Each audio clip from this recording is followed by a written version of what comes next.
बोलिए प्रभु यीशु मसीह की जय। इतना सा बोलिए प्रभु यीशु मसीह की जय। बोलिए प्रभु यीशु मसीह की जय। वो फिर से आने वाला, वो फिर से आने वाला, और हम उसके साथ आमीन आमीन आमीन। ऐसा ही जैसा जैसा वैसा ही आओगे। हमारे छोटे बच्चे भी जय के आगे नाम करके आते हैं। हालेलुया। मेरा टॉपिक आज कुछ और है, लेकिन मैं उस बच्चे की गवाही के साथ आपसे एक बात जरूर करना चाहती हूँ, क्योंकि परमेश्वर ने बीते दिनों में मुझे इस बारे में कुछ चीज़ों को सिखाया और समझाया जो मैं आपसे शेयर करना चाहती हूँ।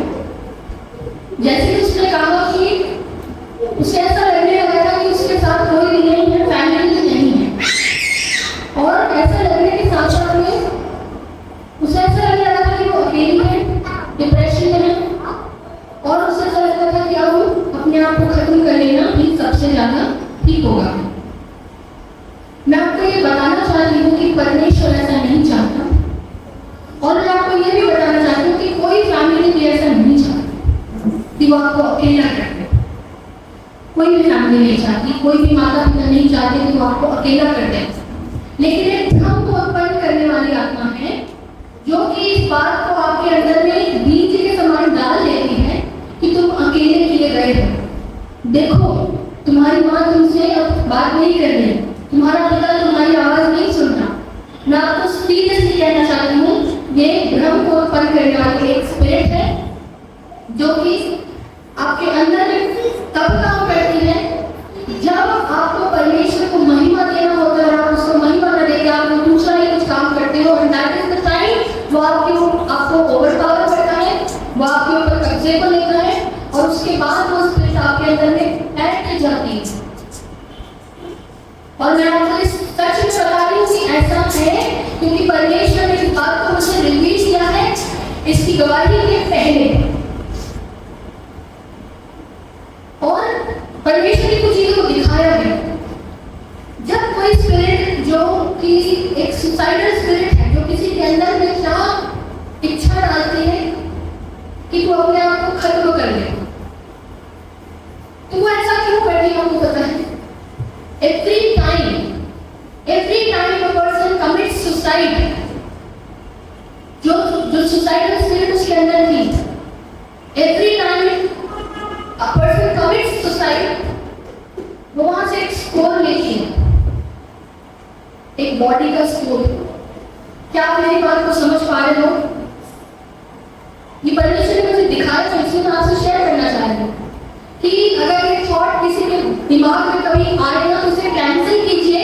ये परमेश्वर की ओर से नहीं है, ये दुष्टता की ताकतें हैं, ये स्पिरिट्स हैं जो किसी के अंदर में घुस के उसको क्या करती है, उसको प्रोवोक करती है, उसको यहाँ तक प्रोवोक करती है, उसकी परिस्थितियों के सामने भ्रम उत्पन्न करके उसको ये दिखाना चाहती है कि इस धरती के ऊपर में, इस परिवार के अंदर में, इस जहाँ जगह में तुम रहते हो वहाँ तुम्हारा कोई नहीं है, और एक्सट्रीम लिमिट पर ये भी दिखा रही थी कि तुम्हारा परमेश्वर भी नहीं है। और जब कोई मनुष्य जब इस परिस्थिति में आता है, कोई देखता है कि मेरे लिए कोई नहीं है, तो वो क्या करना चाहता है? सुसाइड करना चाहता है। उसे लगता है मर जाने से, शरीर से निकल जाने से मुझे रिलीफ मिलेगा, पर ऐसा है नहीं, ऐसा बिल्कुल नहीं है। परमेश्वर का वचन कहता है कि तुम्हारा शरीर जो है वो पवित्र आत्मा का मंदिर है, जो भी इसे नष्ट करेगा मैं उसे भी नष्ट करूंगा। तो सुसाइडल जो स्पिरिट्स होती हैं, उनका एक ही एम है कि जिसके ऊपर उन्होंने कब्जे को लिया है, जिसके ऊपर उन्होंने ओवर पावर किया है, कैसे ना कैसे करके वो उसकी बॉडी को नष्ट करें। क्यों? क्योंकि every time a person commits suicide, उसको वो एक स्कोर मिलता है, उसको एक रैंकिंग मिलती है। आप मेरी बात को समझ पा रहे हो क्या?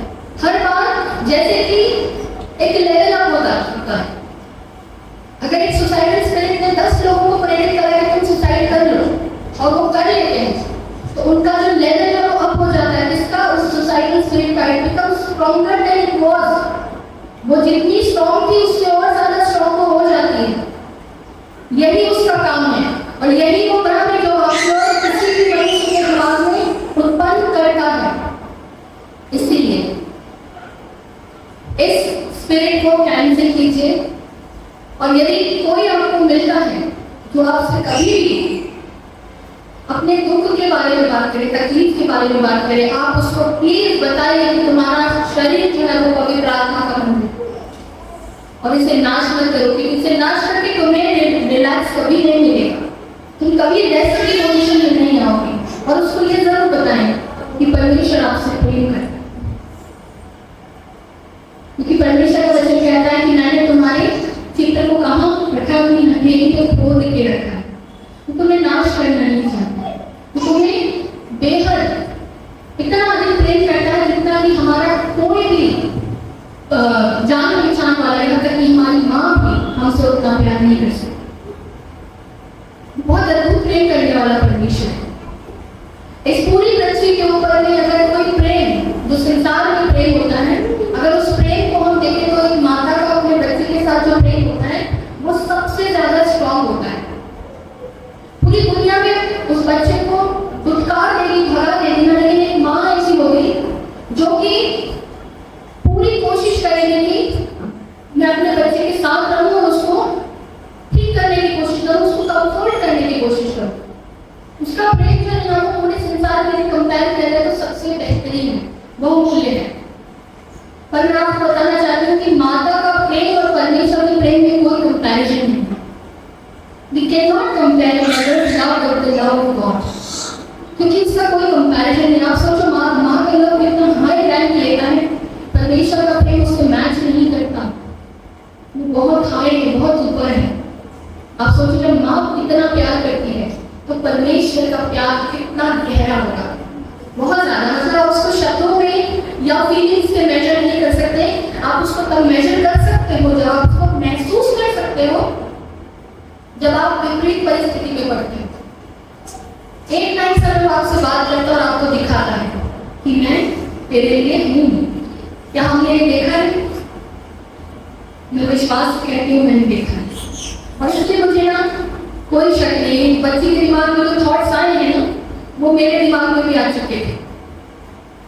मैं इसलिए आपको बताना चाहती हूँ कि संसार का जो हाकिम है वो तो आपको नष्ट करना चाहता है, लेकिन परमेश्वर आपको नष्ट नहीं करना चाहता, वो आपको ऊंचाई पर ले जाना चाहता है, वो आपको उस प्रेम को चखाना चाहता है जो उसका आपके प्रति है।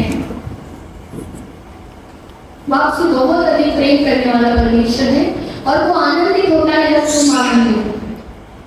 जैसे कि बच्चा जब आनंदित होता है तो उसकी माता को पता हो या ना पता हो कि वो क्यों आनंदित है, लेकिन उसकी माँ उसको देख के आनंदित हो जाती है, दूर से खुश हो जाती है। सच में बता रही हूँ, माता पिता उससे अपने बच्चे को दूर से अगर खेलता कूदता और हंसता खिलाता देखेंगे, या उसकी कोई पुरानी फोटो देखेंगे जिसमें वो आनंद में दिख रहा है, हंसता खेलता दिख रहा है, तो वो उसको देख के खुश हो जाते हैं। क्यों? क्योंकि उनके अंदर में उस बच्चे के प्रति प्रेम इंस्टॉल्ड है, आता जाता नहीं है, इट्स देयर, भरा हुआ है, कहीं से आ नहीं गया है, वो है और कभी खत्म नहीं होता। वही ना आपको बताना चाहती हूँ कि इतना गहरा प्रेम माता पिता का अपने बच्चों के साथ होता है, परमेश्वर के प्रेम के साथ उसकी कोई मैचिंग नहीं है। अब आप समझ पा रहे परमेश्वर का प्रेम कितना ऊंचाई पे रखता है, और इसलिए वो आपसे प्रेम करता है। Praise the Lord. मैं आप सबको कहना चाहती हूँ कि उसके वचन में बने रहिए, उसके वचन को पढ़िए, वो उजाला है, और जब हम उजाले में होते हैं तो अंधकार को प्रभुता नहीं कर सकता। इस तरह के जो थॉट्स आती हैं वो कभी आपको ओवर पावर नहीं करेंगे यदि आपने परमेश्वर के वचनों को पढ़ा है, यदि आप परमेश्वर के भवन की संगति को करते हो, यदि आप वचनों को कान से सुनते हो, कान से सुनते हो। यीशु मसीह ने बहुत बार कहा कि जिनके कान हो वो सुन ले, और मैं इस वचन को बहुत बार मनन कर चुकी, बहुत बार, और जितनी बार मैं इस एक ही लाइन को सोचती हूँ, परमेश्वर मुझे बहुत सारी बातों के बारे में दिखाता और सिखाता। बीते दिनों में मैं इसी बात को सोच रही थी, यीशु मसीह आपने कहा जिनके कान हो वो सुन ले, तो कान तो सभी के होते हैं। मुझे आप एक बात बताइए, क्या आपको सुनने के लिए कोई मेहनत करनी पड़ती है? अगर यहाँ कोई चाहे आप न चाहो वो आपके कान में जाएंगे। भाई क्यों ऐसा?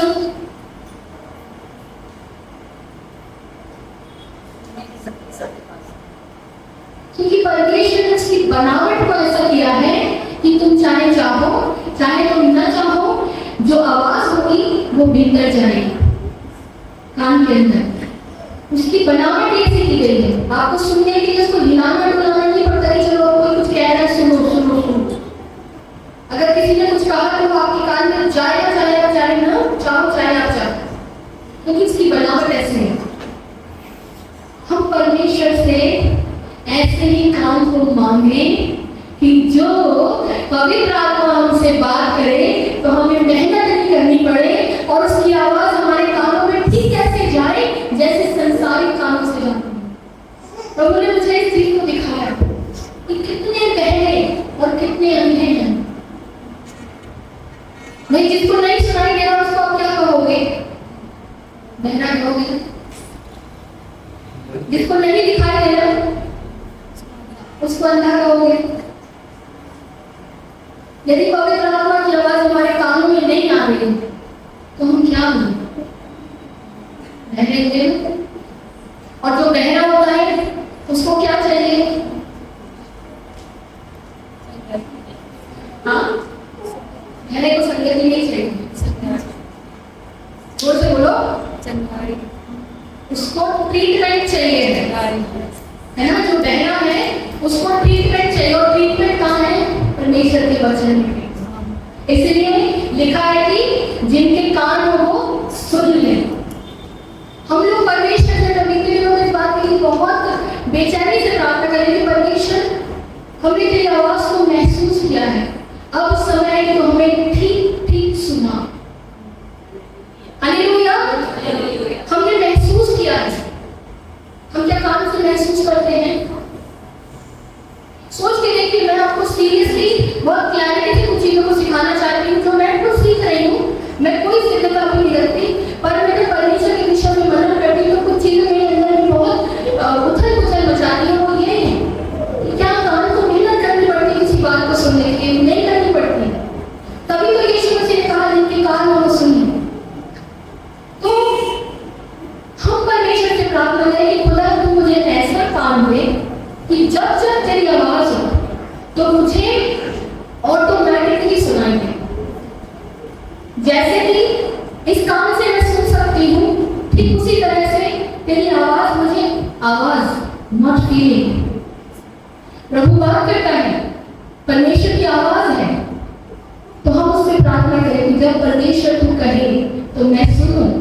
जैसे कि शमूएल ने कहा, यीशु जब परमेश्वर ने उसे आवाज लगाई शमूएल शमूएल करके, तो 2-3 बार तो एली के पास गया, जब एली ने उसे बोला कि अब कहना तेरा दास सुनता है। वो अपने नाम को सुन रहा था। इसका सीधा सीधा अर्थ है, वचन में सब सीखा है कि परमेश्वर आवाज में बात करता है। आज हम में से कितनों के पास इस बात की श्योरिटी है कि मुझसे परमेश्वर ने आवाज में बात की? नहीं की तो आज से प्रार्थना करें। आज से हम प्रार्थना करें कि परमेश्वर तेरी आवाज है, तेरे पास वोकल्स हैं, तू ऑडिबल है, तो मुझे सुनाई दे। सिर्फ महसूस, अब मेरा लेवल महसूस करने से ऊपर पहुंचा। अब हो गया परमेश्वर, बहुत महसूस किया, पर अब तू कुछ कर कि मैं तेरी आवाज को सीधे सीधे सुनूं। I claim it in the name of Jesus। यीशु मसीह कहा जिसके कान हो वो सुन ले। Let's say हम कहें कि परमेश्वर मेरे कान है, मुझे सुना। उनसे कहें कि मेरे कान है परमेश्वर, मुझे सुना। क्योंकि जब वो कहता है, वो कहने जो कही गई बातें वो सुनी जाती है। Hallelujah, praise the Lord. I was not prepared for it seriously। मैंने इस चीज को बिल्कुल सोचा नहीं, समझा नहीं है, बट क्योंकि यहाँ पे गवाही हुई और परमेश्वर ने उस चीज के लिए गाइड किया और हमने बहुत कुछ इसी समय सीखा है। आज से हम प्रार्थना करेंगे परमेश्वर अब तू मेरे लेवल को क्या कर बढ़ा दे। महसूस करने का समय हो गया परमेश्वर, प्लीज अब वो सीधे सीधे बात कर, और ऐसी बात कर जैसे कि एक माँ अपने बच्चे से, एक पिता अपने बेटे से करता है। हम तुझे सुने, you are the audible lord, हमें सुनाई दे पिता। Praise the lord. इस समय आज हम जो वचन से सीखेंगे, हमें सिखाना एक जो है वो एलीशा के विषय में जानता है। हमें सिखाना एक एलीशा के विषय में बहुत सारी बातों को जानता है। तो जब एलीशा किसका दास था? आज थोड़ा पूछ के काम करेंगे, ठीक है? आप भी सीखेंगे और मैं भी सीखूंगी। Praise the Lord. तो जो एलीशा है वो किसका दास था? एलिया का दास था। और एक समय ऐसा आया कि एलिया जो था वो उठा लिया गया, और एलिया का जो प्लेस था वो परमेश्वर ने, ध्यान से सुनिए, एलिया का जो प्लेस था वो परमेश्वर ने एलीशा को दिया। हालेलुया। उसने सेल्फ कॉलिंग नहीं, पर उसको परमेश्वर ने अनॉइंट किया था। और उसके बाद जब एलीशा आगे अपने जीवन में जीता है तो उसके बहुत सारे आश्चर्य कर्म उसने किए, जो कि मैं समझती हूँ आप में से बहुत लोगों ने बहुत बार पढ़ा होगा। मैं आपसे सिर्फ 2 ही आश्चर्य कर्मों के बारे में थोड़ी सी बात करना चाहती हूँ, और हम उसमें से कुछ ना कुछ जरूर सीखेंगे, ऐसा मुझे विश्वास है। अगर आप मेरे साथ निकाल लोगे दूसरा राजा, उसका दूसरा अध्याय और उसका 19वां पद। उस नगर के निवासियों ने एलीशा से कहा, देख, यह नगर मन भावने स्थान पर बसा है, जैसा मेरा प्रभु देखता है, परंतु पानी बुरा है और भूमि गर्भ गिराने वाली है। ओके, ठीक है। यहाँ पे लिखा हुआ है उस नगर के निवासियों ने एलीशा से कहा, देख, यह नगर मन भावने स्थान पर बसा है। वो पहला सवाल है, कौन सा नगर है ना? तो अगर आप 18वां पद पढ़ोगे तो आपको उसका उत्तर मिल जाएगा। उस समय तक वह यरीहो में ठहरा था, और जब वे उसके पास लौट आए तब उसने उनसे कहा, क्या मैंने तुमसे न कहा था कि मत जाओ?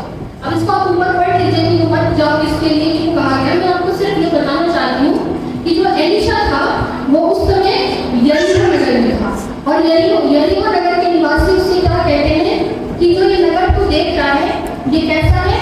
ये एक सुंदर नगर है, मन भावने स्थान में बसा हुआ है, सब कुछ अच्छा है, लेकिन यहाँ पर एक चीज खराब है, और वो क्या है?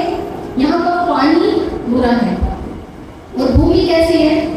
गर्भ गिराने वाली है ना? यहाँ पर कैसा है?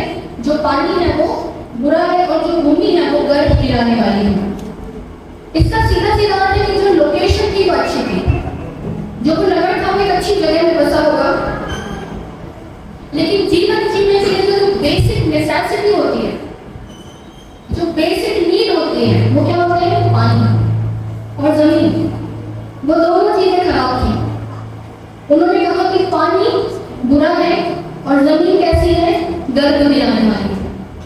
यानी कि उस पानी को पीने के बाद में जीवन सरल नहीं था, लोग बीमार होकर मरते होंगे, और जो गर्भवती स्त्रियां होंगी जब उस पानी को पीती होंगी या उस भूमि में से उपजने वाली, क्योंकि भूमि का काम क्या है? उपज को उत्पन्न करना। तो जब उस भूमि में से कुछ भी उपज होती होगी और उसको वो खाते होंगे तो उनके गर्भ नहीं ठहरते होंगे, गर्भ गिर जाते होंगे। इसका सीधा सीधा अर्थ है पॉपुलेशन कंट्रोल होता है। वो नगर बढ़ नहीं रहा होगा, वहां पे जितने लोग रहे होंगे उनमें इंक्रीज नहीं हो रहा, उनकी जनसंख्या नहीं बढ़ रही थी, पर कम हो रहे, मर रहे। सब अच्छा था, लोकेशन अच्छी थी, बाहरी दिखावा जो देखने के लिए और नगर सुंदर रहा होगा, क्योंकि लिखा है कि जैसे कि तू देख रहा है प्रभु, यहाँ पे लिखा है कि यह नगर मन भावने स्थान में बसा है, सुंदर जगह में बसा है, पर पानी खराब है। तो जब पानी ही खराब है, जिसको बिना पिए कोई रह नहीं सकता, जीवन पॉसिबल नहीं है, वही चीज यदि खराब हो तो कोई वहां जीवित कैसे नहीं? और उसी पानी से भूमि पानी से भूमि की सिंचाई हो रही है, तो जो फसल उत्पन्न हो रही है, वो फसल भी कैसे उत्पन्न हो रही है कि वो हेल्थ को नहीं ला रही है, वो डेथ को ला रही है। जो स्त्रियां गर्भ धारण करती थी, उनके गर्भ में नहीं फैलते, गिर जाते थे, बच्चे पैदा नहीं हो रहे थे पर मर रहे थे। ऐसे स्थान में परमेश्वर ने अपने दास एलीशा को भेजा। अब एलीशा वहां पर एक उपाय को करते हैं।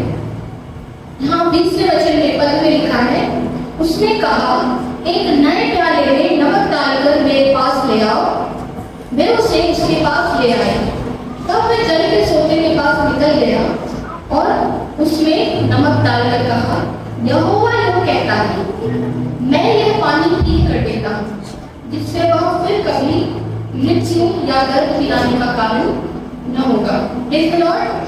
यहाँ भी परमेश्वर ने अपने भक्त का इस्तेमाल किया, एक अभिषिक्त दास का परमेश्वर ने इस्तेमाल किया और उसको एक उपाय दिया कि क्या करना है। एक नए प्याले को लाना है, उस नए प्याले में क्या लेना है, नमक लेना है, और नमक को क्या करना है, उस पानी में लाकर डालना है। और डाल के जब उसने अपनी तारीफ नहीं की, उसने अपने प्रेज़िंग के लिए सब कुछ नहीं किया, वो सीधे सीधे कह रहा है, नमक डालकर कहा, यहोवा यूं कहता है। परमेश्वर को उसने वहां से ग्लोरीफाई किया। जब आप परमेश्वर को अपनी परिस्थितियों के ऊपर ग्लोरीफाई करते हैं, आपकी परिस्थितियों को बदलने वाला परमेश्वर है। यहोवा क्या कहता है, यूं कहता है कि मैं यहाँ पानी ठीक कर देता हूँ। एलीशा पानी को ठीक नहीं करता है। मैं आपको बताना चाहती हूँ, नमक भी पानी को ठीक नहीं करता है। कर कौन रहे? परमेश्वर। यहाँ पे लिखा है, मैं ये पानी ठीक कर देता हूँ, जिससे वो उसे कभी मृत्यु या गर्भ गिरने का कारण न होगा। हालेलुया। तो मैं ऐसे सोच रही थी कि परमेश्वर, एलीशा ने नया प्याला क्यों मंगाया और उसने नमक को क्यों डाला? क्या किया नमक ने? क्यों प्याले को मंगाया? क्या वो उसे ऐसे ही नहीं कहकर ठीक कर सकता था? यहोवा यूं कहता है कि मैं इस पानी को ठीक कर सकता हूँ। क्योंकि परमेश्वर के वचन में हमने सीखा है कि यहोवा तुम्हारे मुंह के फलों का सृजनहार परमेश्वर है। लेकिन कई बार लोगों के विश्वास को बढ़ाने के लिए, लोगों को विश्वास में लाने के लिए परमेश्वर कुछ उपायों को फिजिकली एक्टिव करके दिखाता है। मैं आपको बता रही हूँ, नमक ने कुछ नहीं किया, वहाँ प्याले ने कुछ नहीं किया, but he had to do it so that यरीहो नगर के लोग इसको देखें और देख के जाने कि परमेश्वर के भक्त ने इसमें कुछ डाला है और पानी उनके पेट में जरूर कमी नहीं। एलीशा के पेट में कोई कमी नहीं थी, इसलिए तो वो कह रहा है, उसने कहा कि मैं पानी में नमक डालता हूँ और ये नमक पानी को ठीक करता है। उसने ऐसे नहीं कहा, उसने कहा, यहोवा ये कहता है कि मैं पानी को ठीक करता हूँ। Praise the Lord. लेकिन उनके पेट की कमी के कारण से उसने एक प्याले को मंगाया, उसने नमक लिया और उसे पानी के सोते में डाला, और वो पानी का सोता जो था वो सदा के लिए ठीक हुआ। हम भी जब अपने परमेश्वर को अपनी परिस्थिति के ऊपर महिमा देते हैं, वो हमारे लिए उन खराबियों को, उन कड़वाहटों को जिन्हें हम ले नहीं सकते, उन्हें ठीक कर देते। वो हमारा अद्भुत परमेश्वर है। लेकिन फिर भी हम इस नए प्याले से कुछ सीख सकते हैं, हम इस नमक से कुछ सीख सकते हैं। परमेश्वर के वचन में, पवित्र शास्त्र में एक भी शब्द बगैर अर्थ के नहीं लिखा गया है, बगैर ठीक मीनिंग के नहीं लिखा गया है। हमारा भी कड़वापन किस तरह ठीक हुआ? परमेश्वर के वचन से। हम भी तो कड़वे आए थे, पापों में आए थे, कोई भी चीज उड़ रही थी अंदर से, कोई नई बात उत्पन्न नहीं हो रही थी, क्योंकि गर्भ गिराने वाली भूमि नहीं थी, एक भी बीज फलता नहीं था। लेकिन परमेश्वर ने क्या किया? परमेश्वर ने आपके और मेरे जीवन को सबसे पहले एक नया प्याला बनाया। जब तक प्याला नया नहीं होगा, जब तक जिसमें कोई चीज रखी जानी वो नई नहीं होगी, उसमें नमक नहीं आएगा। और जब नमक आएगा तो वो क्या करेगा? वो आपकी परिस्थिति के ऊपर विजय को देगा। मैं आपको इसको कुछ इस तरह से समझाना चाहती हूँ, जैसे कि नमक क्या करता है, वो जितने भी इंफेक्शन होते हैं या जो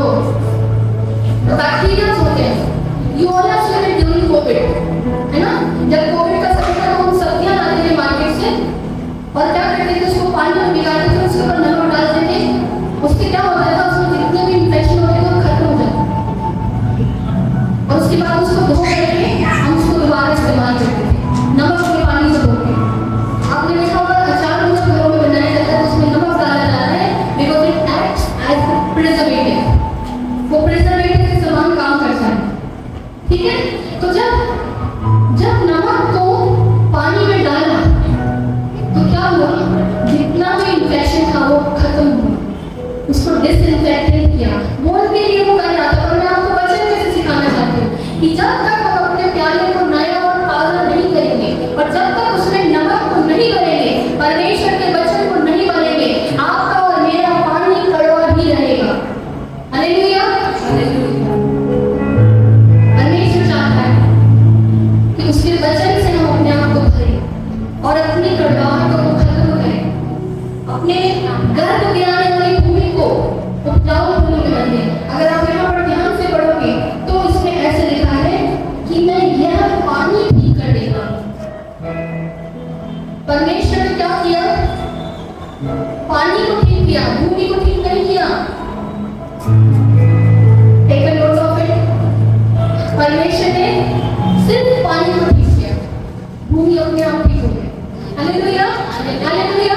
प्रेज़ द लॉर्ड। आप उसके लिए ताली बजा सकते हो परमेश्वर के लिए कि यदि पानी ठीक हो जाएगा, भूमि अपने आप ठीक हो जाएगी। Praise the Lord. यदि हमारी आत्मा में जो दोष थे, कोई भी परमेश्वर की बात ठहर नहीं रही, प्रभु यीशु मसीह ने अपने लहू से जब धोया, हमारा प्याला जब खाली हुआ, उसमें उसने नमक की जगह क्या डाला है, वो लहू को डाला और उस पानी को ठीक किया, हमारी आत्मा को ठीक किया और उसके बाद हम परमेश्वर के वचन को ग्रहण कर पाते हैं। हमारी भूमि को परमेश्वर ने उपजाऊ किया है। अब वो गर्व नहीं गिराती, वो परमेश्वर के जो सीड, गर्व क्या होता है? Seed turns into embryo. एक बीज होता है ना, वो भ्रूण में बदलता है और उसके बाद वो बढ़ता है, पनपता है, ग्रो करता है। परमेश्वर का बीज, मैं आपको बहुत विश्वास से और एक्सपीरियंस से कहती हूँ कि जब परमेश्वर का वचन शुरुआती दौर में मैं सुनती थी, वो मेरे जीवन में कुछ काम नहीं करता था। मुझे ऐसे रिचुअल लगता था कि चर्च में जाना है, संडे को बैठना है वहाँ पे, उसके बाद 12:30 1 बजे जैसे खत्म होगा घर जाना। क्यों? क्योंकि भूमि कैसी थी? दर्द गिराने वाली। कुछ सुनाई जो दे रहे हैं वो अंदर जा ही नहीं रहा। लेकिन जिस दिन पवित्र आत्मा ने छुआ, उस दिन समझ में आया कि अब जो पानी है वो कड़वा नहीं। अब परमेश्वर उस पानी को बदल दिया है, भूमि अपने आप ठीक हो चुकी है। हालेलुया। हम सच में विश्वास से प्रार्थना करें, परमेश्वर तू इस पानी को बदल दे, तू इस पानी को छू ले, तू इस पानी को ठीक कर दे, मेरे हृदय की भूमि अपने आप ठीक हो जाए। क्योंकि बीज कहाँ पर होगा? भूमि पर, मन की भूमि पर, हृदय की भूमि पर। और मैं विश्वास से देखती हूँ कि इस झुंड में अब आप मीठे पानी के साथ, हालेलुया, और गर्द गिराने वाली भूमि नहीं रही। अब बीज को इकट्ठा करने वाली भूमि हो गई है और अब बीज को उत्पन्न करने वाली भूमि हो गई है। अब आपके भूमि के भीतर में जो बीज गिरते हैं वो फलवान होते हैं। वचन इधर से यहाँ नहीं जाता, या सिर के ऊपर से नहीं जाता, पर मैं आपको यहाँ से जब कुछ भी कहती हूँ तो मैं विश्वास करती हूँ कि आपके दिमाग के अंदर में परमेश्वर का पवित्र आत्मा सोच विचार की उथल पुथल को जरूर मचाता हूँ। हालेलुया। मैंने जैसे आपसे कहा कि कानों को कोई मेहनत नहीं करनी पड़ती कुछ भी सुनने के लिए। अब ये भाई यहाँ पे कीबोर्ड बजा रहे हैं, आप मेरी भी आवाज सुन रहे हो, इनकी भी सुन रहे हो, और बच्चे कुछ कर रहे हैं, सब कुछ एक साथ जा रहा है।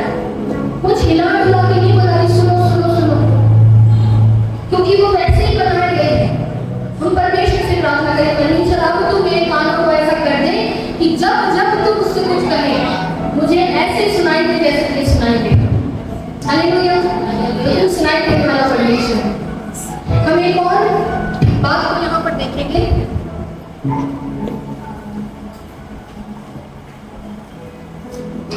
एलीशा जो है, हमने जब पानी को ठीक कर दिया उसमें, उसके बाद वो अब यरीहो से आगे जा रहा है, वो बेतेल की तरफ जा रहा है।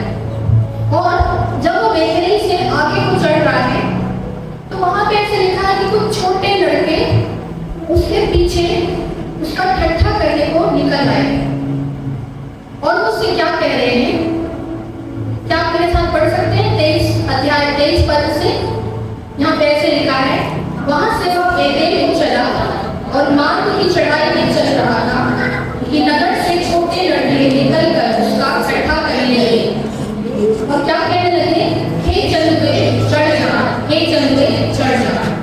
तब उसने पीछे की ओर फिरकर उन पर दृष्टि की और यहोवा के नाम से उनको शाप किया।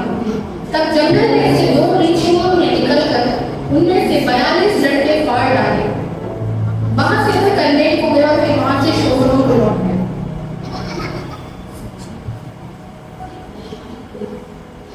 यहाँ पे जब हम इसको पढ़ते हैं तो बच्चों के ऊपर दया आती छोटे से के छोटे लड़के लिखा है, छोटे लड़के नहीं लिखा जवाब सोचे। और जब मैं इसको पढ़ती थी तो मुझे लगता था कि परमेश्वर ऐसे क्यों हुआ इनके साथ में, क्यों उन्होंने पीछे मुड़कर इनको श्रापित किया, और क्या वो इतना इनटॉलरेंट था कि उसको वो चंदुए चंदुए कह रहे थे, इसके सिर में बाल नहीं होता है, इसे बॉल हेडेड। तो वो इतना इनटॉलरेंट था कि अपनी मजाक उड़ाए जाने को बर्दाश्त नहीं करना और छोटे बच्चों को पलट कर उसको श्राप दिया। और श्राप दिया तो एक्टिव हो गया, और एक्टिव हुआ तो क्या हुआ, जंगल में से क्या निकल कर आई, तो ऋषियां निकल कर आई और कितने बच्चों को उन्होंने फाड़ डाला, 42 बच्चों। तो सुनने में बहुत अजीब लगता है, लेकिन जब हम उसको परमेश्वर के प्रकाश को समझने की कोशिश करेंगे तो आप जानोगे कि हुआ क्या है। जब ये बच्चे उसके पीछे पीछे चल रहे हैं तो ये बात को कह रहे हैं, you ball headed go up, you ball headed go up, चंदुए चढ़ जा, चंदुए चढ़ जा। इसी लाइन पर फोकस करिए। एलीशा जब यरीहो में आया, उसके पहले वो किसके साथ था,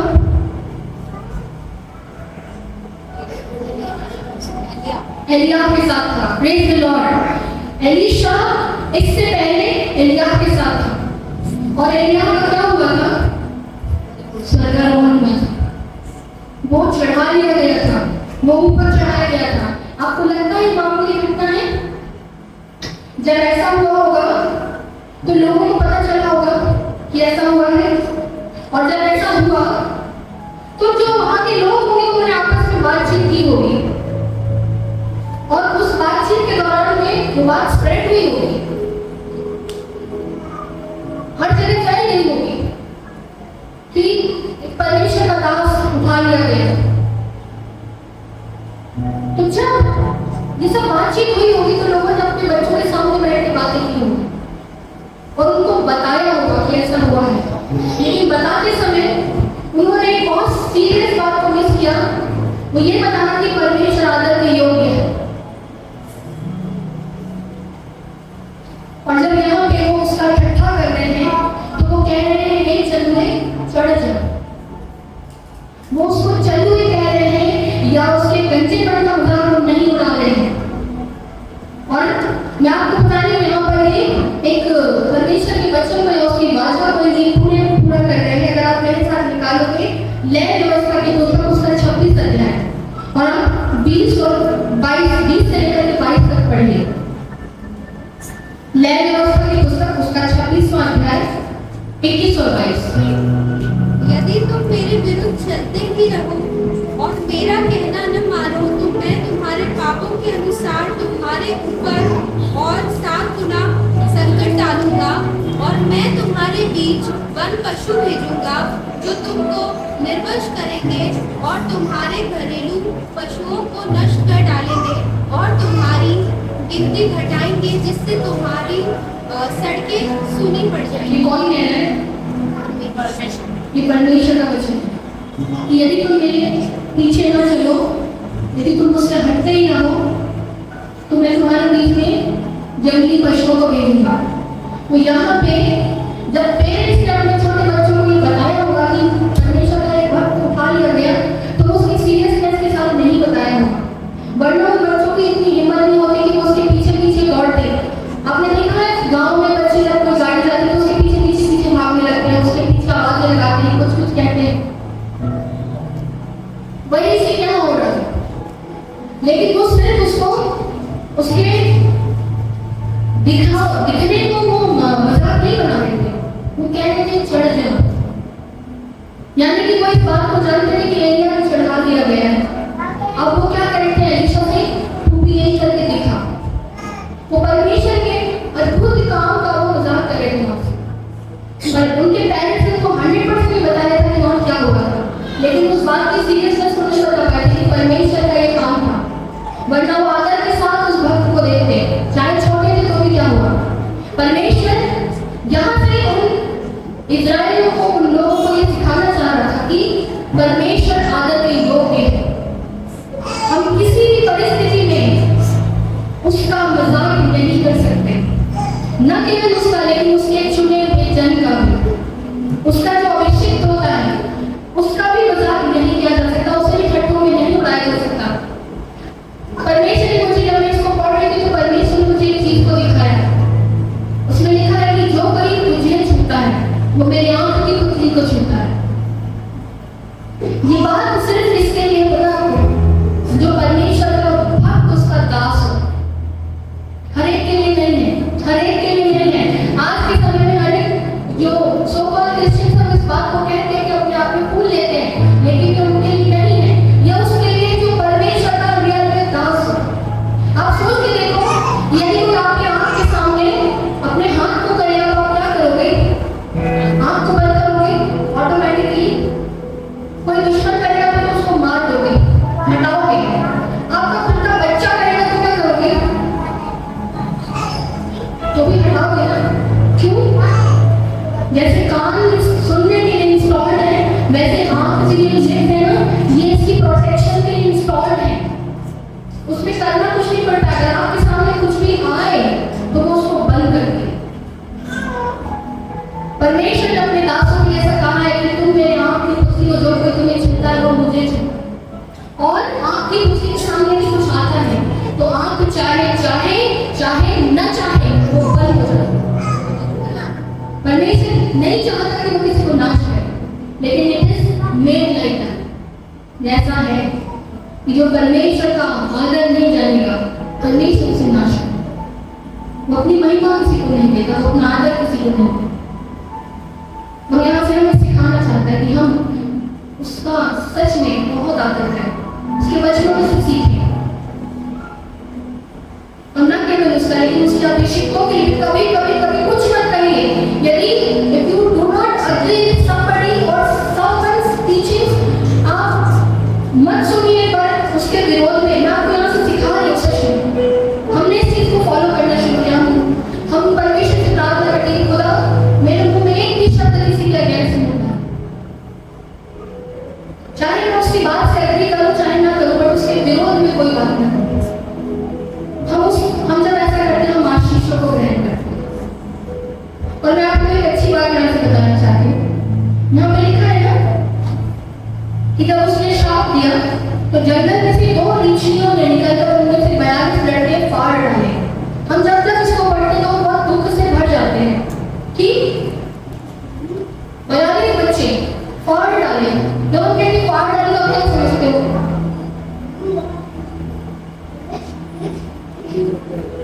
जोर से बोले। 2 टुकड़े कर दे,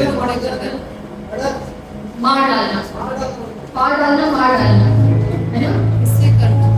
लिखा तो वही है और हम समझते भी वही है, लेकिन जब आप उसको इंग्लिश में पढ़ोगे ना, यहाँ पे जो ट्रांसलेशन की जो त्रुटि हुई है ना, उसके कारण से हमें लिखा फाड़ डालना। लेकिन मैं आपको बताना चाहती हूँ कि वो बच्चे बड़े नहीं थे। जब आप इंग्लिश बाइबल में पढ़ेंगे तो वहाँ पे लिखा हुआ वॉल, और उसका मीनिंग होता है attacked by animal not dead. वहां पे उन ऋषियों ने निकल के उन बच्चों को सिर्फ फाड़ा, आई मीन उनको हर्ट किया, उनको वुंड्स हुए, बच्चों को घाव हुए, वो मरे नहीं। क्योंकि जो उसका जो इंग्लिश वर्ड है वो है मौत, और उसका अर्थ मर जाना नहीं होता है।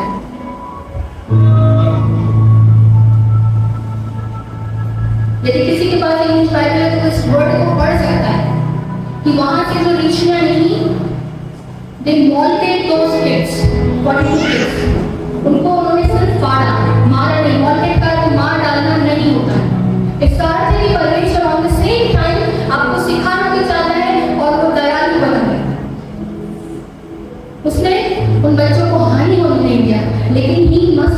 They must have learned the lesson.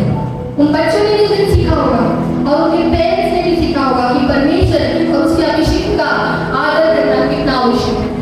सबसे ज्यादा वो परमेश्वर का उपहास करते थे, क्योंकि वो एलिया के उठा लिए जाने का उपहास कर रहे थे, एलिया के उठा लिए जाने का मजाक कर रहे थे और वो कह रहे थे चढ़ जा, यानी कि तू भी चढ़ जा। जब तक परमेश्वर नहीं चाहे कोई चढ़ नहीं सकता। लेकिन उन बच्चों में समझ नहीं थी। परमेश्वर ने अपने वचन के द्वारा से जब कहा कि तुम मेरे पीछे मेरा मजाक करते रहोगे तो मैं तुम्हारे ऊपर जंगल से जानवरों को भेजूंगा, वो उसमें पूरा किया। पर तुम्हारा नहीं। आप इसको और जाकर स्टडी कीजिए। इसके बाद में बहुत सारे आश्चर्य कर रहे हैं, मैं उनमें से अब नहीं होंगी क्योंकि टाइम बिल्कुल हो चुका है। लेकिन मैं सिर्फ आपका जो अटेंशन है वो एक ही वचन पे ले जाना चाहती हूँ। जब मेरे साथ पहला राजा और उसका 19वां अध्याय भी आप खोलेंगे और इसको जल्दी से आपके लिए पढ़ती हूँ। 19 अध्याय 19वें पद से मैं पढ़ रही हूँ। यहाँ पे लिखा हुआ है एलीशा को किस तरह से एलिया ने चुना। तो यहाँ लिखा है कि तब वो वहां से चल गया और शाफात का पुत्र एलीशा उसे मिला, जो 12 जोड़ी बैल अपने आगे किए स्वयं 12वीं के साथ होकर हल जोत रहा था। उसके पास जाकर एलिया ने अपनी चद्दर उस पर डाली। तब वो बैलों को छोड़कर एलिया के पीछे दौड़ा और कहने लगा, मुझे अपने माता पिता की चुनने दो, तब मैं तेरे पीछे चलूंगा। उसने कहा, लौट जाओ, मैंने तुझसे क्या किया है। तब उसके पीछे से लौट गया और एक जोड़ी बैल लेकर बलि किए और बैलों का सामान जलाकर उनका मांस पका के अपने लोगों को दे दिया और उन्होंने खाया। और तब वह कमर बांध के एलिया के पीछे चला और उसकी सेवा करने कर दिया। पढ़ने में कितना सिंपल लग रहा है, जल्दी जल्दी पढ़ लिया मैंने। पर मैं सिर्फ आपको इतना बताना चाहती हूँ कि जब आप एलीशा के द्वारा से ये आश्चर्य कर्म को देखोगे ना तो आप खुद हैरान हो जाओगे और आपके मन में और हर एक मसीही जो प्रभु यीशु मसीह में पढ़ने लगते हैं ना, वो ये चाहत रखता है कि परमेश्वर मेरे द्वारा से भी तो ऐसे कामों को कर, और यदि नहीं रखते हो तो रखो। हमें से हर एक इस चाहत को रखता है कि परमेश्वर जैसे अद्भुत कार्य तुमने एलीशा के जीवन में किए। कौन कुल्हाड़ी लोहे की कुल्हाड़ी को पानी पर तैरा सकता है? कौन थोड़े से तेल को बहुत सारे बर्तनों में भर सकता है? केवल परमेश्वर एलीशा के बाद। लेकिन मैं आपको सिर्फ एक चीज बताना चाहती हूँ कि जब एलीशा की कॉलिंग हुई तब वो एक रिच मैन था। उसके बाद बैल कितने थे? 12 जोड़ी, 24। उस समय का रिच व्यक्ति था। 12वीं जोड़ी को अपने साथ लेके खेतों में हल जोत रहा था। जब एलीशा को एलिया ने पुकारा, उसके ऊपर चादर चढ़ी, उसका अभिषेक किया, उसने एक बार भी नहीं पूछा कि मैं इनका क्या करूं। वो गया, उसने अपने पेरेंट्स को आदर दिया, रिस्पेक्ट दी और उसके बाद एक सैक्रिफाइस किया, बलि दिया अपने पेरेंट्स जो उसके पास था, उसको सैक्रिफाइस किया। और जब सैक्रिफाइस करके वो आया तो वो एलिया के साथ साथ चला। अगली बार हम इसमें से कुछ और सीखेंगे। मैं आपको बताना चाहती हूँ कि बिना सैक्रिफाइस के हम अनॉइंटिंग नहीं ले सकते। हम जब तक सैक्रिफाइस नहीं करेंगे हम अनॉइंटिंग नहीं ले सकते। हमारे भीतर में आज हम ढूंढे कि आज कौन सी बातें जो मेरे अंदर में भरी पड़ी है और मुझे सैक्रिफाइस करना है। क्योंकि अगर मुझे अभिषेक से भरना है, मैं चाहती हूँ कि मेरे जीवन में अनॉइंटमेंट, मैं चाहती हूँ कि परमेश्वर का तेल मेरे सिर पर बना जाए, तो मैं क्या जो है मेरे पास जिसको सैक्रिफाइस करूं। और उसने अपने बैलों को जब बलि किया तो उसने उठ नहीं दिया। उसने सोचा नहीं कि मेरा धन है, कि मेरी खेती की उपज का कारण नहीं है सब। उसको चुपचाप गया, उन्होंने उसको बांट जो भी किया उसने, लेकिन 2 बैलों की बलि चढ़ाई और उनको छोड़ करके वो एलिया के साथ चल पड़ा, यानी कठिन रास्ते पे चला, सब धन संपत्ति छोड़। यदि हम आज परमेश्वर से प्रार्थना करते हैं, प्रभु मुझे अनॉइंट कर, मेरे कानों को खोल, मेरी आत्मिक आंखों को खोल, तो पहले सैक्रिफाइस इज मस्ट।